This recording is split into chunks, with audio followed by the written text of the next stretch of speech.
Beware of the blessings of God.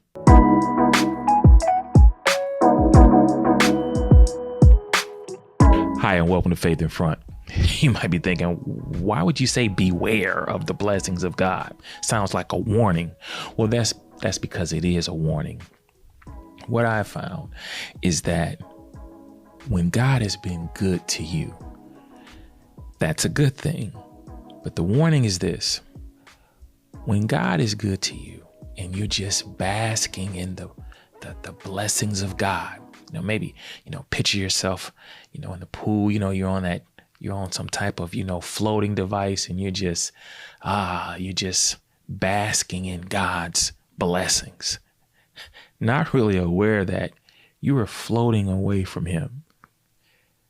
Because we have a tendency when things are going well to just bask in the goodness of God, but we're not really having our quiet time with him. Maybe it's getting a little shaky. Prayer life is a little shaky. That is the warning when it comes to the blessings of God, is that sometimes, a lot of times, that we have a tendency to wander away from God. We're already prone to wander just because of this fleshly nature. I mean, I can think about times, you were blessed to maybe go on a family vacation or something like that. And, you're vacationing, and sometimes you're vacationing from God. You're maybe not having your quiet time. You just get up. Where we get ready to get? Where are we about to go? What are we about to do? We're just all caught up in vacationing, enjoying the blessings of God. And so we have to be careful about the blessings of God. What does God do? Because he knows this. He knows we're wired like this. So what does he do? He allows trials and things like that to come into our lives, because he knows that it's the trials that usually draw us closer to him, not the blessings. The blessings, they make us happy with him. But a lot of times they don't make us holy. It's the trials and tribulations God will use as that refining fire to produce the holy children that he wants to produce. Look at 2 Corinthians 12. And this is dealing with Paul and his thorn. Okay, so if we start at verse 6, he says, even if I should choose to boast, I would not be a fool, because I would be speaking the truth. But I refrain, so no one will think more of me than is warranted by what I do or say, or because of these surpassingly great revelations. Therefore, in order to keep me from becoming conceited, I was given a thorn in my flesh, a messenger of Satan to torment me. 3 times I pleaded with the Lord to take it away from me. But he said to me, my grace is sufficient for you, for my power is made perfect in weakness. Therefore, I will boast all the more gladly about my weaknesses, so that Christ's power may rest on me. So Paul understood this. Paul understood that, Paul was the man. He was like, man, I could boast on some things, but, I'm not going to do that, because I would be telling the truth. Okay.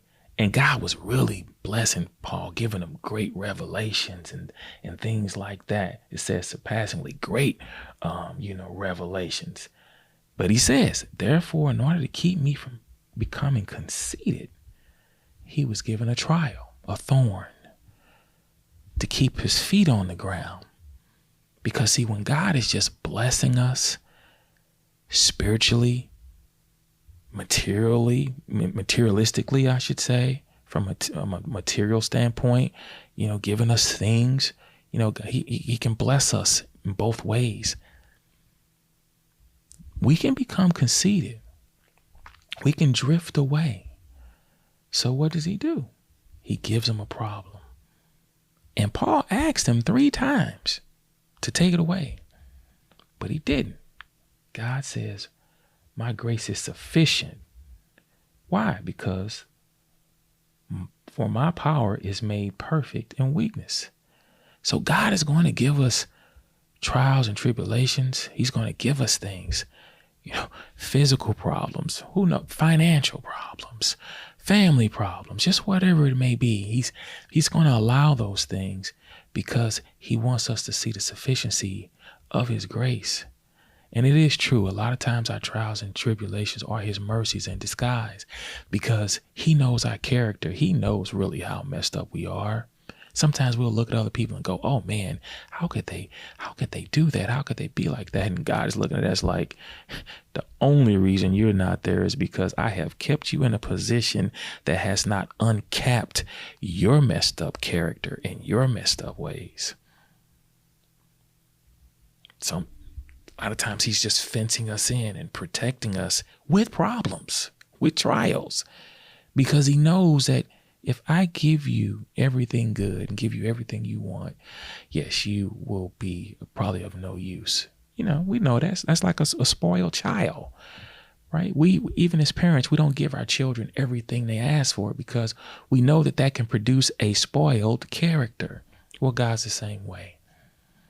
So when God blesses you, thank him for it. Okay? Thank him for the blessing because God does love to give his children blessings. But he knows how much blessing he can do in your life in order to keep you close. A lot of times my prayers is, Lord, don't give me anything that's going to mess me up with you, mess me up with my wife or my kids, my family. Don't give me that blessing. If it's going to mess me up with you or my family, I don't want it. Because I know that my character is flawed.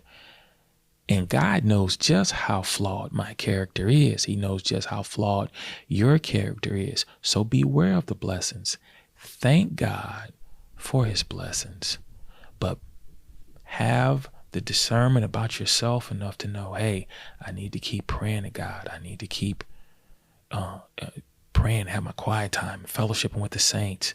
I need to keep doing this because as you're out there just enjoying the blessing, you could be drifting away. And I pray that this also encourages you. If you are going through a trial, you've got a thorn and you've been asking God to take it away. He may take it away. He may. I'm not saying he's not going to, but just know that as he said to Paul, he says, hey, when you're weak, okay, his power is made perfect. So whatever it is you're going through, God is still trying to work something out in you. He's always trying to get us to conform to his image and to be ye holy because he is holy. So as usual, keep your faith in front.